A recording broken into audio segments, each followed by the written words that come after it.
Hello there, this is Dave Hurwitz, executive editor at ClassicsToday.com. And today I want to have a chat. I want to have a chat about friendship, possibly the most extraordinary and fascinating friendship in the history of music. I'm talking about the friendship between Haydn and Mozart. It's not something that you would normally have expected to happen because, first of all, there was a huge age difference between them. I mean, really big. 30, 40 years. I didn't give you the exact dates, but it was a lot. Let's put it that way. And second of all, the music biz is sort of known for its professional jealousies. And people kind of get, pissy towards each other. And especially when they're living in the same town, looking for the same work and the same jobs, But the fascinating thing about Haydn and Mozart as friends is that they had no jealousy for each other. They were the two greatest composers of the entire second half of the 18th century. And what really seems to be amazing about it is they knew it. They really knew it. And they knew it in such a way that they were able to give each other, as a result of that friendship, a kind of professional courtesy that had genuine musical consequences. And it's those musical consequences that I want to talk about, because the friendship aspect is always talked about. There's a lot of anecdotal material about how friendly they were. We know they were friendly. They were really friendly. I mean, super friendly. They got together whenever they could. They wrote each other letters. I want to read two documents to you just to sort of show you the depth of their friendship, but also what it did in terms of musical consequences, especially for Haydn, because Haydn, you have to remember, outlived Mozart considerably. And Haydn was also incredibly famous as Mozart was up and coming, and he had a lot more to lose from the competition. And his reaction, I think, says so much, not just about Haydn personally, but about the fact that these two guys really knew what their strengths were. They really understood that nobody could touch them in the world of music. But it was a private thing because obviously their opinion of each other had nothing to do with how successful they were going to be or who was going to perform them or how patrons treated them. None of that mattered, especially with respect to the aristocratic system that was going then. I mean, Haydn's recommendation, Mozart's recommendation, they didn't count for very much. They really didn't. But between themselves, there was that knowledge there. Under the surface, they don't talk about it because there was no reason for them to. They just did what they did. But let me start by reading Mozart's dedication to Haydn of his string quartets, the 6 string quartets dedicated to Haydn. Now, at the time that Mozart wrote these pieces, around 1785, that's when they were published, Haydn had already composed up through his Opus 33, the scherzi, the joke quartets. And between Opus 20 and Opus 33, he had essentially invented the classical style. And Mozart saw what he had done and took that and really, really ran with it. I mean, blew Haydn away with the mastery of his own quartets. But interestingly, he didn't really follow them up. He wrote the Prussian quartets, the 3 Prussian quartets, and one more, and then he gave up writing string quartets for the rest of his brief life. Of course, he only lived another 6 or 7 years, 6 years, so he didn't have a lot of time, to decide to keep writing quartets. The same thing with, Mozart's death ended a lot of what might have been. But still, let me read this to you. I have it here on Wikipedia, and you can find it too, but I'm just going to read it because it's fascinating. To my dear friend Haydn, a father who had resolved to send his children out into the great world took it to be his duty to confide them to the protection and guidance of a very celebrated man, especially when the latter, by good fortune, was at the same time his best friend. Here they are, then, O great man and dearest friend, these 6 children of mine. They are, it is true, the fruit of a long and laborious endeavor. Yet the hope inspired in me by several friends that it may be at least partly compensated encourages me, and I flatter myself that this offspring will serve to afford me solace one day. You yourself, dearest friend, told me of your satisfaction with them during your last visit to the capital. It is this indulgence above all which urges me to commend them to you, and encourages me to hope that they will not seem to you altogether unworthy of your favor. May it therefore please you to receive them kindly and to be their father, guide, and friend. From this moment I resign to you all my rights in them, begging you, however, to look indulgently upon the defects which the partiality of a father's eye may have concealed from me, and in spite of them to continue in your generous friendship for him who so greatly values it, in expectation of which I am, with all of my heart, my dearest friend, your most sincere friend, W.A. Mozart. I mean, that's really something, isn't it? I mean, even by, the language of that day for these dedications was very effusive and very flowery and very obsequious. But there are things in there. It didn't have to be that obsequious, and there's no reason to question Mozart's sincerity. But the point that I want to make clear is when he talks about those quartets being the fruit of a long and laborious labor. We have this view of Mozart as having, churned out music like it just poured from him without any effort whatsoever. Haydn made him work. He knew he had to work. He wanted to be worthy of Haydn. And what that meant is that because of Haydn's example and then Mozart's, the two of them essentially raised the entire level of musical accomplishment in the second half of the 18th century, as far as we're concerned today. In other words, other composers may or may not have respected them or cared about what they did, but we do.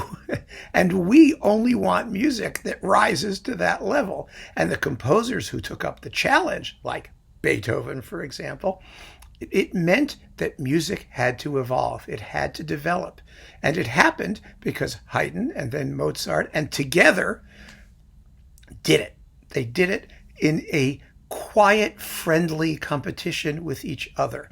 And it's fascinating because Haydn really had sort of a proprietary interest in string quartets. He knew what he was good at, and he continued writing string quartets, even though Mozart's came out, which everyone considers to be absolutely magnificent and astonishing, and some people think they're better than Haydn's. I don't, but they are different in many ways, and certainly larger in scale than most of Haydn's quartets. Mozart was a composer on a larger scale generally than Haydn was. But Haydn kept writing quartets. He even kept writing quartets after Beethoven's Opus 18 quartets came out. And that tells you something about what Haydn knew about A, the quality of his quartets, and B, the quality of everyone else's quartets.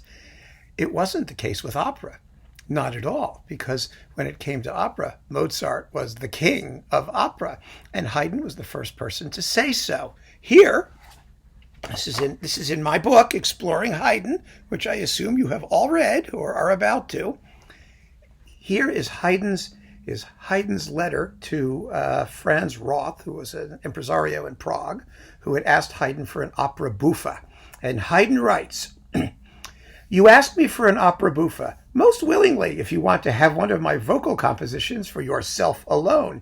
But if you intend to produce it on the stage at Prague, in that case I cannot comply with your wish, because all of my operas are far too closely connected with our personal circle, Esterházy in Hungary, and moreover they would not produce the proper effect which I calculated in accordance with the locality. It would be quite another matter if I were to have the great good fortune to compose a brand new libretto for your theater. But even then I should be risking a good deal, for scarcely any man can brook comparison with the great Mozart. If I could only impress on the soul of every friend of music, and on high personages in particular, how inimitable are Mozart's works, how profound, how musically intelligent, how extraordinarily sensitive, for this is how I understand them, how I feel them, why then nations would vie with each other to possess such a jewel within their frontiers. Prague should hold him fast, but should reward him too. For without this, the history of great geniuses is sad indeed, and gives but little encouragement to posterity to further exertions.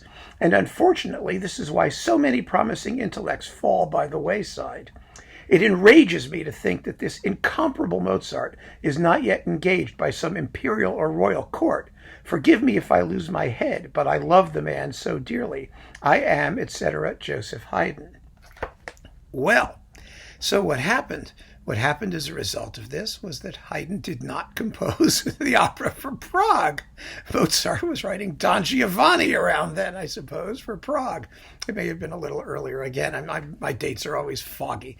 But the point is that Haydn was more than willing to concede the operatic stage to Mozart. He saw Figaro and was completely blown away. He was fixated on Mozart's operas from that point forward and knew that nobody could write operas as great as Mozart's. And of course, posterity has proved Haydn to be absolutely correct, because Mozart's operas are the beginning of the modern operatic repertoire. Mozart and Gluck, let's say, in serious opera, but for comic opera, Mozart's the guy. And that's that. And Haydn knew it. And Haydn was not going to compete. He did not and would not. And it's just a fascinating fact. And Beethoven was more or less the same way, because even though Beethoven, when he started out, before he wrote those Opus 18 quartets, which he worked on very, very hard, in fact, I would argue perhaps too hard in places, he started writing string trios and piano sonatas and things that Haydn and Mozart had not written. He didn't want to brook comparison with them, even though in those days it didn't matter so much, because there wasn't anybody to take him down for having the gall to do it. You know what I mean? There were a few critics and things like that, but your audience was the aristocracy. And of course, if you wrote music that was considered too complex or too intellectual, as Mozart did, for example, it wouldn't be appreciated, and you would not be patronized, and you would die of starvation. That was basically what happened in those days, as Haydn himself pointed out. It's also very interesting to think about their friendship in terms of Haydn's symphonies, because Haydn knew the late Mozart symphonies, we think. Apparently, there were copies of some of them in the Esterházy archives, I believe. And he kept writing symphonies. He went to London and he wrote symphonies after Mozart had died. In fact, when Mozart died, Haydn never got over it. He couldn't mention Mozart without breaking into tears, apparently. But he continued to write symphonies, and that was his specialty. Now, part of that, of course, is that this is what they were commissioned to do. Haydn wrote an opera in England. It was an opera seria. It was Orpheus and Eurydice, a wonderful opera, by the way, that nobody knows, but it's really pretty good. But even so, it wasn't ever produced because there was a big fight with, the opera story happened and it all went down the tubes. But Haydn was, of course, the master of the symphony, and so he continued to write symphonies even after he encountered Mozart's late symphonies. He knew what he could do. But the friendship that the two of them had, I think, really, really spurred both of them on to greater and more glorious achievements that really they as musicians appreciated more than anybody, and that we as listeners appreciate now. It wasn't so much appreciated in their own day, certainly not in Mozart's case, although, of course, after Mozart died, everybody began to appreciate him. That's usually the story, right? Once you're dead, they're sorry, and they realize you were a genius all along. But anyway, I just wanted to have this talk because I find the whole story fascinating. Just the musical implications of what they did.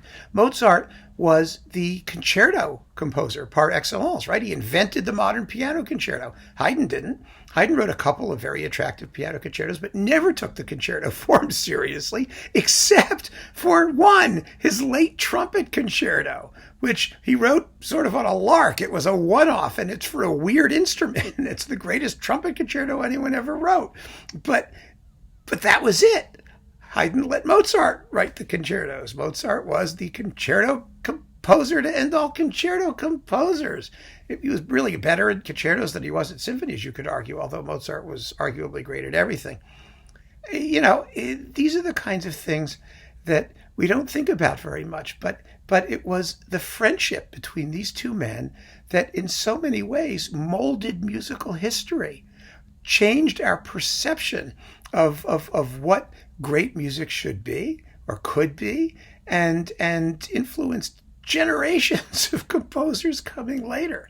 And it was the decisions that these guys made, knowing that they were the best, and perhaps for that reason, writing for each other. and saving their best efforts for, you know, we don't know what hidden messages their music contained. I don't mean like Shostakovich, like, cryptograms. I mean musical messages in terms of content, in terms of structure, in terms of harmony, things that they knew that they would appreciate.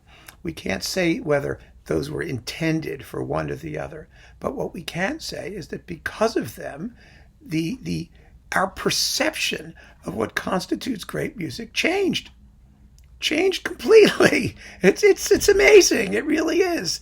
It's the great man's view of history run amok. Here were these two guys who were friends writing music, and because they knew each other and cared for each other and were friends with each other, they gave each other, and therefore us, incomparable musical masterpieces.